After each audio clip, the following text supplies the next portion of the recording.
How are you all, कैसे हैं सब। इस पार्ट में हम शुरुआत करते हैं सिंधु घाटी सभ्यता का क्विक रिवीजन करेंगे। यानी कि हमने पिछले पार्टों में इसके बारे में बहुत व्यवस्थित ढंग से, अच्छे ढंग से जान लिया है, समझ लिया है, और इसके पिछले ही जस्ट पार्ट में हमने इसकी व्यवस्थाओं के बारे में पढ़ा कि उसमें कैसी व्यवस्था थी।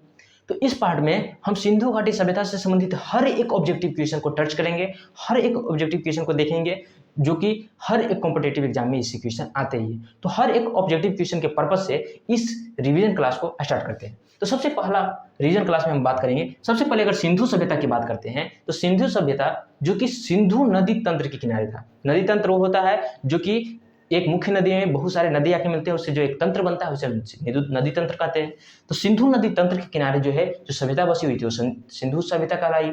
इसके साथ साथ यहाँ पे अगर हम बात करते हैं सिंधु सभ्यता की, तो इसका विस्तार जो कि 13 लाख वर्ग किलोमीटर में था। 13 लाख वर्ग किलोमीटर में इसका विस्तार था। इसका जो आकार था वो था त्रिभुजाकार, त्रिभुजाकार इसका आकार था। तो इस प्रकार से यहां से प्रश्न आ जाएंगे। उसके साथ साथ सबसे पहले इस सभ्यता के बारे में जिन्होंने जानकारी दिया उनका नाम था चार्ल्स मेसन। चार्ल्स मेसन ने इसके बारे में सबसे पहले जानकारी दी। जब इन्होंने जानकारी दिया उसके पश्चात अलेक्जेंडर कनिंघम ने सर्वप्रथम इसके बारे में सर्वेक्षण किया, यानी कि जांच की कि क्या है नहीं है, उसके बारे में पूरा जांच किया सबसे पहले अलेक्जेंडर कनिंघम ने। अलेक्जेंडर कनिंघम ने इसके सबसे पहला सर्वेक्षण किया। सबसे पहला सर्वेक्षण करने वाले व्यक्ति कौन थे? Alexander Cunningham. और 1875 ईस्वी में इनको ASI का अध्यक्ष बनाया गया। तब इन्होंने इसकी सर्वेक्षण की, जांच की। ASI archaeological survey of India, यानी कि पुरातात्विक सर्वेक्षण का काम करता है। तो उस समय जो है इनको बनाया गया। इन्होंने सबसे पहले सिंधु घाटी सभ्यता का जो है सर्वेक्षण किया, जांच किया। उसके बाद सबसे पहले जानकारी कौन दिए? Charles mason. इनको सबसे पहले सर्वेक्षण कौन काम किया? तो अलेक्जेंडर कनिंघम। और इसके बारे में जो सबसे पहले इसका नामकरण दिया, इनके इसका नाम जो दिए वो थे जॉर्ज मार्शल। और इसकी सबसे पहले जो खुदाई किए, यानी कि सबसे पहले जो खुदाई करने वाला व्यक्ति थे वो थे दयाराम साहनी। दयाराम साहनी ने सबसे पहले इसकी खुदाई की और सबसे पहले हड़प्पा की खुदाई की। और हड़प्पा एक विशाल क्षेत्र मिला, इसलिए इसको हड़प्पा की सभ्यता भी कहा जाने लगा। और सबसे पहले दयाराम साहनी ने 1921 ईस्वी में इसकी खुदाई की, हड़प्पा की। तो इस प्रकार से इन चार व्यक्तियों के बारे में हमको ऑब्जेक्टिव से रिलेटेड बहुत ज़्यादा है, इसलिए इन चारों के बारे में जानना बहुत जरूरी है। इसके बाद हम बात करते हैं, तो ये सभी के बाद जो हमारा जो मेन आता है इसका विस्तार, यानी कि सिंधु सभ्यता का उस समय विस्तार क्या था। तो सबसे पहले अगर हम बना लेते हैं तो उत्तर में सबसे पहले जो है मांडा तक था। मांडा जो कि चेनाब नदी के किनारे थी। ऊपर में चेनाब नदी तक था और नीचे में था दयामाबाद तक था, जो कि नीचे में प्रवरा नदी के किनारे। और इधर में हमारा अगर बात करें पूर्व में, तो पूर्व में हमारा था आलमगीरपुर,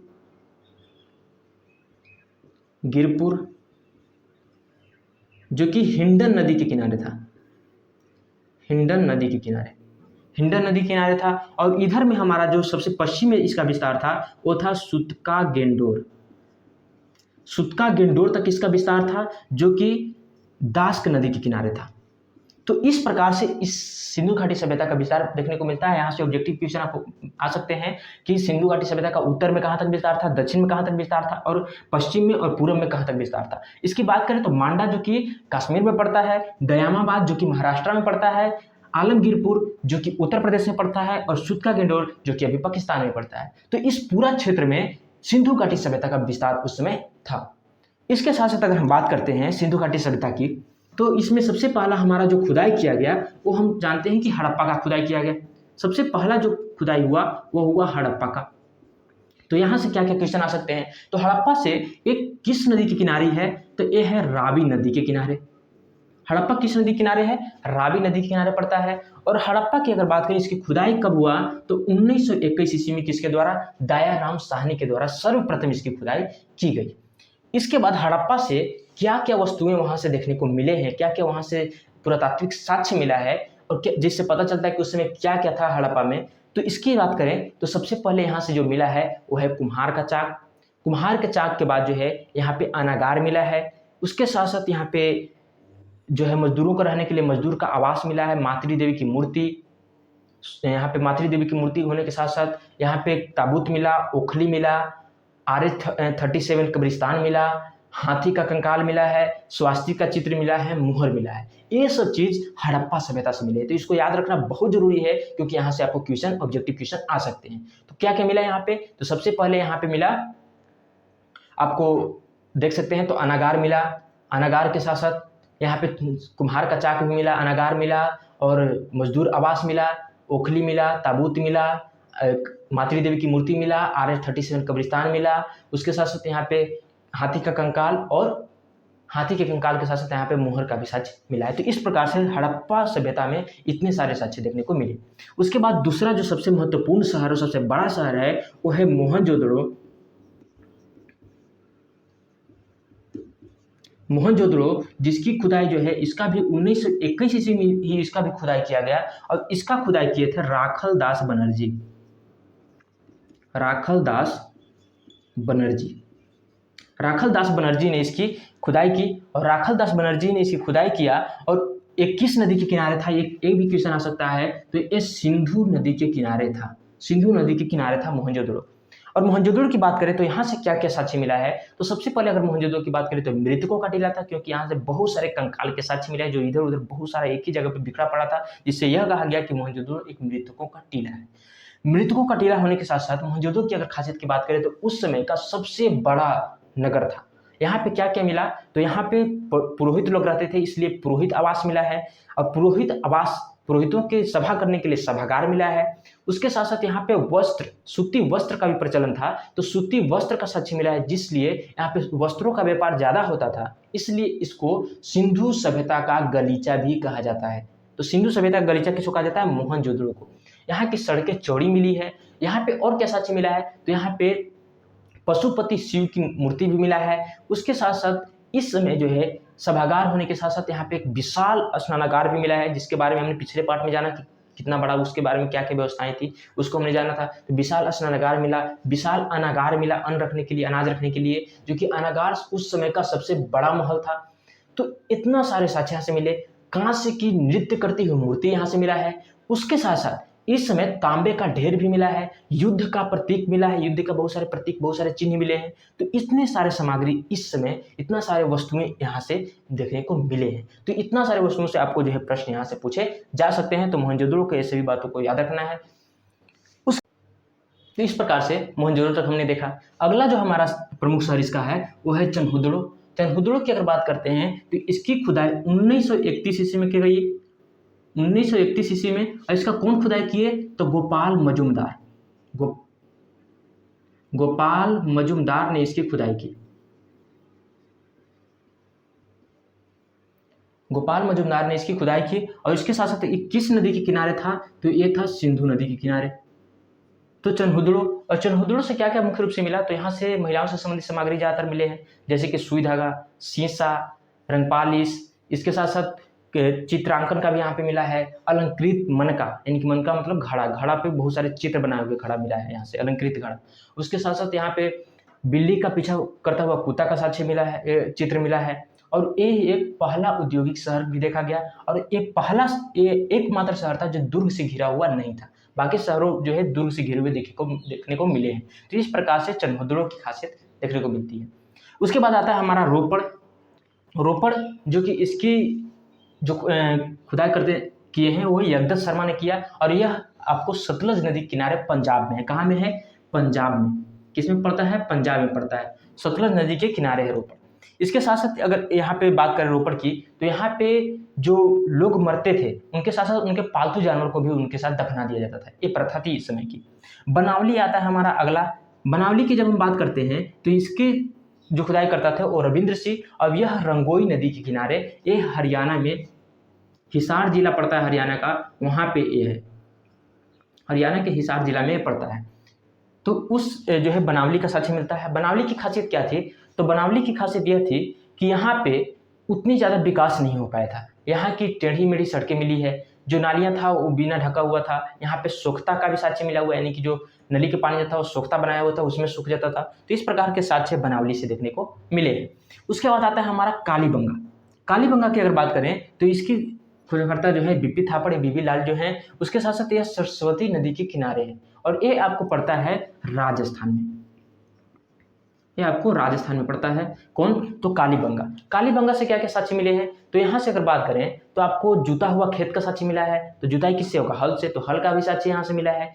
चूड़ी का साक्ष्य मिला है। उसके साथ साथ यज्ञ की सामग्री और यज्ञ को सजाने के लिए जो ईंट का प्रयोग किया जाता है, यानी कि अलंकृत ईंट, सजाया हुआ ईंट का साक्ष्य भी यहाँ से मिला है। तो ये सब साक्ष्य कहाँ से मिले? कालीबंगा से। क्या क्या? तो जुता हुआ खेत, हल, चूड़ी का साक्ष्य, यज्ञ का सामग्री, यज्ञ का साक्ष्य और उसके साथ साथ अलंकृत ईंट का साक्ष्य यहाँ से मिला है। उसके बाद आता है धौलावीरा। धौलावीरा की अगर बात करें, ये धौलावीरा, सुरकोटदा और लोथल, ये तीनों जो है आपको गुजरात की प्रमुख, गुजरात से मिले हैं तीनों शहर है। तो ये गुजरात में प्रमुख रूप से हैं। तो तीनों का याद रखना है, कहाँ में है? गुजरात से मिले हैं, गुजरात के एरिया में है। क्या है? धौलावीरा, सुरकोटदा, लोथल। धौलावीरा की खासियत की बात करें तो उस समय का सबसे बड़ा स्थल जो था वो था धौलावीरा, इसकी खासियत है। सुरकोटदा की बात करें तो यहाँ पे जो है कलश सावधान मिला है। कलश सावधान यानी कि कलश में पहले शव को डालकर उसको या तो दफना दिया जाता था, ऐसे ही सजा के रख दिया जाता था, यानी कि किसी जमीन के अंदर नहीं दफनाया जा रहा है, डायरेक्ट कलश में डाल के उसको तब फिर रखा जाता था या तो दफनाया जाता था। तो कलश सावधान कहाँ से मिला है? वो मिला है सुरकोटदा से। और सुरकोटदा से घोड़ा के कंकाल का भी साक्ष्य मिला है, जिससे यह पता चलता था कि उस समय भी घोड़ा होता था, लेकिन उसका ज्यादा प्रचलन नहीं था।